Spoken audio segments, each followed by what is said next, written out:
This clinic is run by the Aboriginal Medical Services, a self-help organisation whose work contrasts with the stereotypes of welfare dependency that say Aborigines are somehow privileged. In fact, government spending hardly reflects the sheer scale of Aboriginal health problems.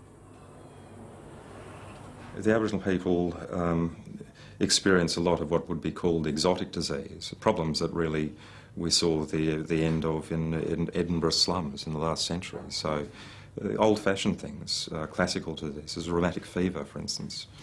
Rheumatic fever is still a major killer of adults. It's still a major cause of acquired heart disease. The rates of rheumatic fever in some parts of Australia are the highest ever reported in the world. It's universally accepted as a marker of poverty and crowding. But until the problems of poverty and social justice are really addressed, then we will continue to just save people.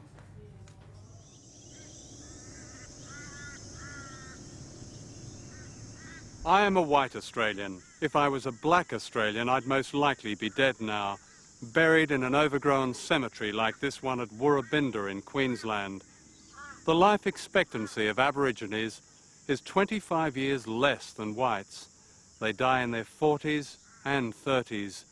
Apart from those countries at war, Australia has the distinction of the highest death rate in the world among its minority people. And whenever government ministers are asked about this, they invariably say, but look how the child mortality rate has improved. And they're right. Aboriginal children now die only 3 times faster than white children. It seems to me that most of the kids that I grew up with and went to school and round about my own age have died. And they shouldn't have died, you know. I mean, there's got to be something so horribly missing in our communities. And there is no collaboration of real government services in these towns. There isn't. I mean, everybody's, you know, they put it all in the hard basket. And people can't get real decent jobs in the community, nor they can get jobs outside, you know. And so people are slowly suiciding, really, and they may not be consciously aware of that.